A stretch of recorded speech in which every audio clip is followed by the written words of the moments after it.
Welcome to the Valley Today, a public service presentation of KAIL-TV. Fresno Ski Club is having their annual snow ski and snowboard swap meet and sale Friday, November 18th to Sunday, November 20th at Barstow and Blackstone behind Del Taco. We'll speak with members of Fresno Ski Club up next on the Valley Today. Welcome to the Valley Today, a public service presentation of this fine station. Today we have the pleasure of discussing the Fresno Ski Club and upcoming events, historical achievements from the club, as well as a future swap and ski sale coming up. And I have the pleasure of being with Vicki Erickson today. She's going to be my historical point of view today. And Vicki, we could start mainly by reflecting back just a couple of weeks ago. We had a taste of winter, October 5th. As everyone remembers, it even snowed above 7,000 feet. And I do recall seeing the Sierra Summit Sky Cam, now known as China Peak. Yeah. And there was full coverage for about 4 or 5 days until we hit the 90s again. But what I'd like to ask you today is, skiing in general is a relatively modern sport, and its inception probably came around after the turn of the century, the 20th century. And do you recollect any time or point in time when skiing became popular for the public? Well, in North America, it became popular in the United States really from our European and Scandinavian immigrants. They're the ones that brought skiing to the United States. And in the 1920s and 30s, it's probably mostly local because of accessibility. People had to stay home, and they really didn't have the technology to get the skiers up the hill until in the 1930s when the first mechanical lifts were developed. And then our ski resorts really weren't too well developed until probably into the 1960s, right after the Olympics, Squaw Valley in 1960. And it was really during the 1970s, I think, where we saw the big surge of skiers because resorts were more well developed. Our transportation allowed the accessibility to get to resorts. And we had a large baby boomer population that was relatively well educated, very agile, and the ski technology changed too, where we had much easier to use skis and bindings. It was much safer. So I think that's when the real surge occurred. In other words, when people had a little more leisure time to enjoy things, they were able to experience the winter sports and not have to go through the arduous task of trying to survive in winter. We were actually enjoying winter. Yes, and also to get to the resort as well. And actually, as a matter of fact, I would say even of more recent, we're seeing a lot of these baby boomers that left skiing or even the club at the time, say during the 1980s, to raise their families. They're all back again now because they're empty nesters and they have now financial resources and time to devote to their leisure time experiences, and they're enjoying skiing again. Now, Vicki, we're lucky we're here in the central San Joaquin Valley because we have several ski areas within an hour to a couple hours away. China Peak, Badger Pass, which I believe was the first ski area in California. It was one of the first in the West. It may have been the first in California, and it opened up in 1934 and 1935 in Yosemite. And actually, the development of the ski club, Fresno Ski Club, is commensurate with the development of Badger Pass. The interest being camaraderie in skiing, sharing transportation and lodging resources, helping with their new diesel-powered up-ski sled that took the skiers up the hill, helping with skier safety. And in fact, they even developed a ski patrol, a volunteer ski patrol for Badger Pass. And that's where Fresno Ski Club really got its beginnings. I can understand that. I've been to the Badger Pass ski area, and it's made out of wood, so I can give you a sense of how old it is. With that said, Yosemite, the draw card, ski area near Yosemite, obviously it was a good match. Yes. Further north is, well, not necessarily further north, but in that same general area, Dodge Ridge, up by Sonora. Yeah, and they would travel to Dodge Ridge, but that was a little bit less accessible because actually it takes quite a bit of time to get up there, probably close to 3 hours for Fresno. Yes, I have taken that drive, and it is a lengthy, windy road. Well, with all of these activities and spring And summer now behind us and fall in the air. This morning we're a little more, you've got a jacket on and so forth, so we can feel the crispness of the air. Yeah. Tell me a little bit about the ski club itself and its inception. Now, I know that some members have dropped in and out over the years, but the ski club has endured for quite some time. And as you said, its foundations could go back as early as the Badger Pass ski area in the late 30s, perhaps. And then in 1958, China Peak opened up, okay, and to be a competitor with Badger Pass. And actually the interest began to shift among skiers as well as the club over to China Peak. It was more accessible, a better road, and it was closer. I see. Plus, there was some interest on the part of the club at that time to even build a lodge there, okay? They've abandoned that idea because it's just too much for a volunteer organization such as ours to undertake. But the Fresno Ski Patrol that Fresno Ski Club developed actually moved to China Peak, and there they continued to sponsor races and do things, and they also developed a battery of skills tests by which to assess skier skills and abilities to be on a patrol or to race. And that actually became the precursor to the battery of tests that are used today for the National Ski Patrol. So looking back with the Fresno Ski Club, it perhaps was an attempt to get in an affiliation with a larger base of ski clubs throughout the country? And yes, we do that. We are affiliated with Far West Ski Association, which is a regional organization, and that also affiliates now with the USSA, or US Ski Association. Now, how far back do you think you can go in terms of pegging members and maybe their experiences with the ski club? We were talking the 30s, the 40s, 50s, and of course, as you mentioned, skiing really got going in the early 60s because of the Olympics in Squaw Valley.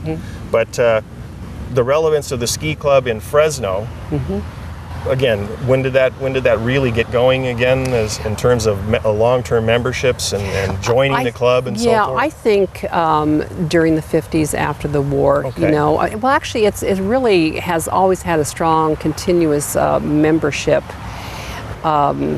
And again, I would say probably the 70s saw a big spurt in growth in being in the club, again, because you had the baby boomers were done with their college. It was before they got married, started families, got into skiing, and they needed to be in a group to be able to share transportation and lodging resources versus trying to put a trip together for yourself. And at that time, we began expanding a lot of activities to include summer activities such as hiking and camping, social activities, either formal or informal parties and barbecues. And I think that was the thing that really got us going. Very good. And plus, also too, I think more communication abilities too. Very good. Through radio, newspaper. Well, Vicki, I appreciate the historical background. You and I are kind of hunting and pecking as to when the actual dates of things triggered in this the world of skiing. But knowing that the ski club's been an established entity for at least over 50 years now, it's a good feather in your cap for the club in general and the membership that provides all the activities and so forth. And I'd like to thank you for that historical perspective today. You're welcome. Welcome back to the Valley today, and I'm with Alan Whiteman today. Morning. Good morning, Alan. How are you? Good, and we're discussing the Fresno Ski Club. Yes. We had an opportunity to talk with Vicki Erickson a little bit about the history of the club, and after doing some calculations off camera, we discovered it's about 75 years old, the club. That's correct. Because we're now in the 2000s, and we always forget that extra 10 years. Alan, tell me, I just come to Fresno.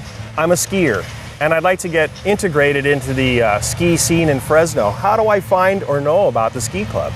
Well, there's a couple ways. Everything's in the computer age now, so we have a website. It's www.fresnoskiclub.com, and we have a wonderful website that tells all the information about the club, the history, current events, board of directors, etc. And it'll take you through on how to join and become a member and where we meet. And we meet every first and third Wednesday at the Old Spaghetti Factory at 7 o'clock. So you can come and socialize and mingle and have some good food, and then a membership person from the club will help you get set up, and you fill out memberships and pay your $50, $55 and away you go.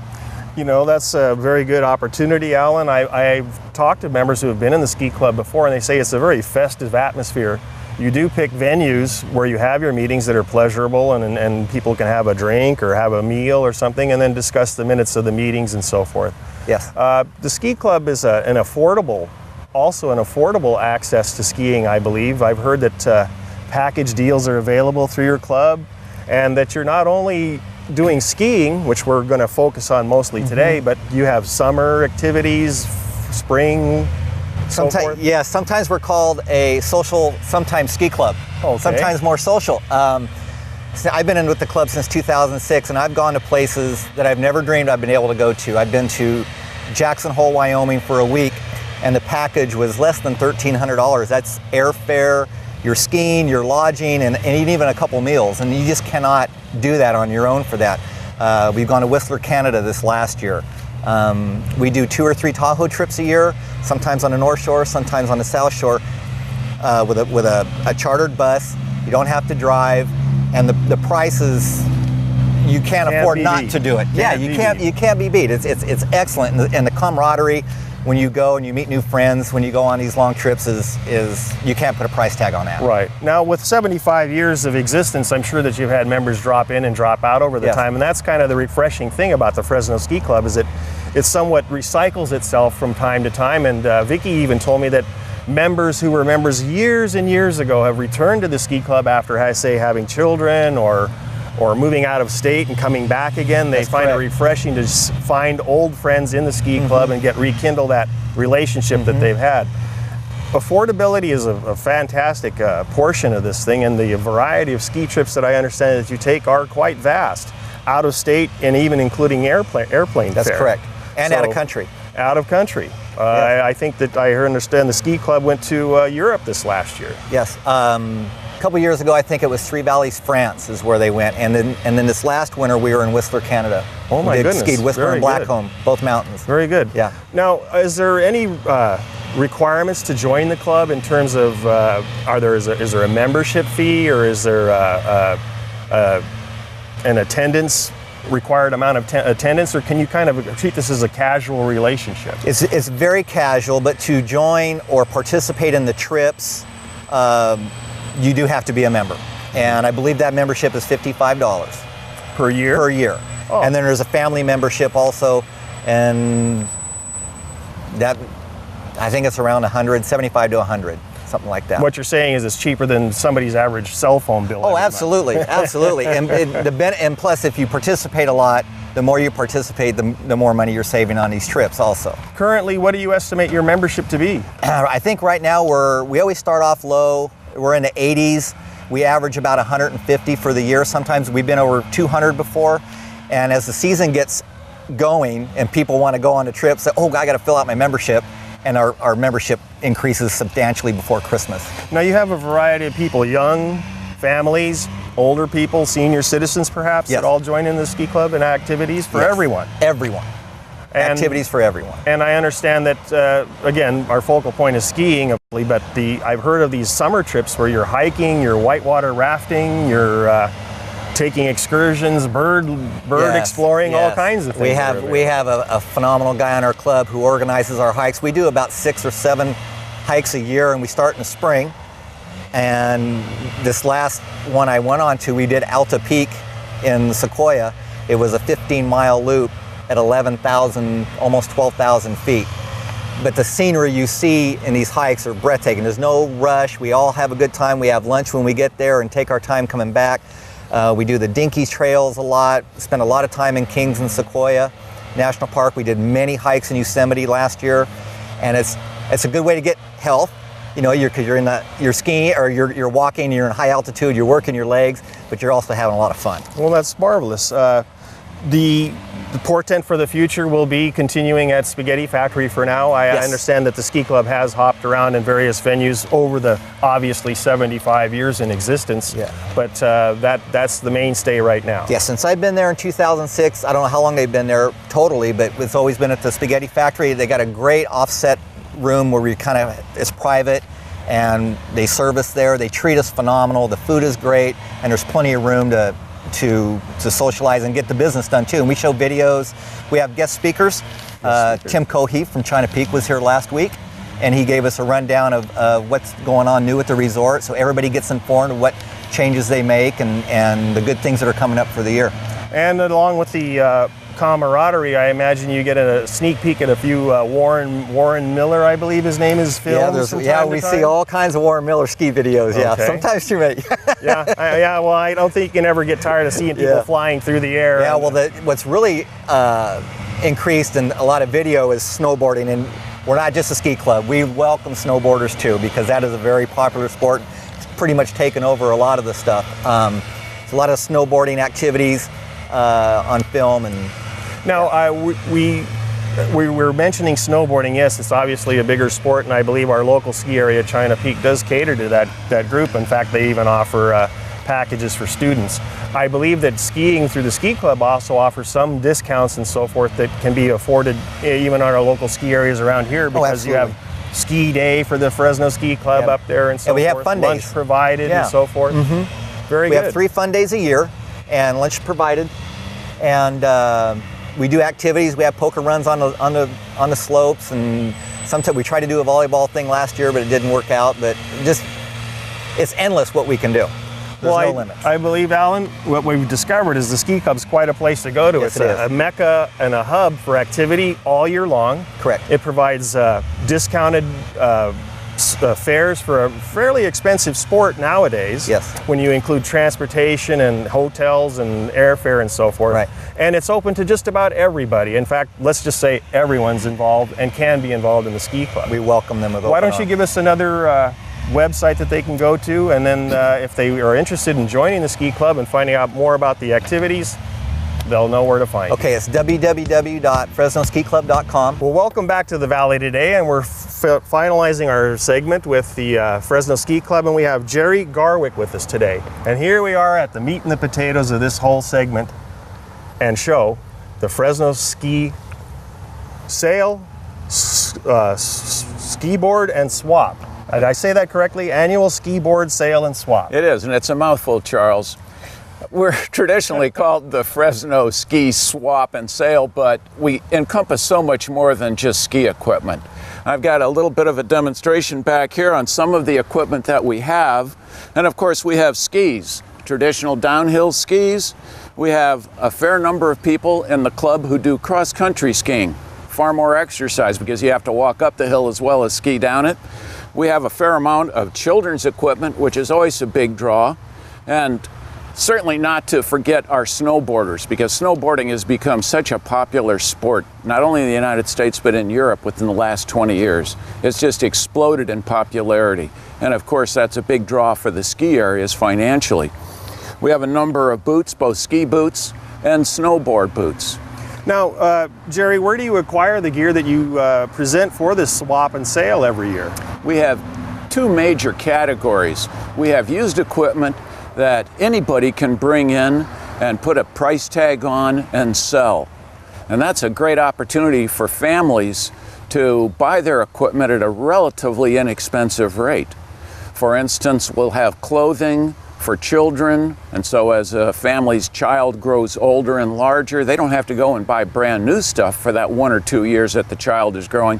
They can buy used clothing, used boots, used skis, and used snowboards. There's a lot of snowboards there. I absolutely see your point. I know that skiing, again, the equipment is getting so much better and so much more refined, but with that comes a price tag, and if you're swapping gear out every year for your child who's growing another shoe size every 6 months, it might be prudent to go to a ski swap and buy a pair of boots or something that have hardly been used and get a good deal on them at the same time. Indeed. In the other category, we do have 4 vendors that come with new equipment. We have a local vendor out of Herb Bauer's sports shop, and we've got 3 out-of-town vendors that bring in an array of brand new equipment.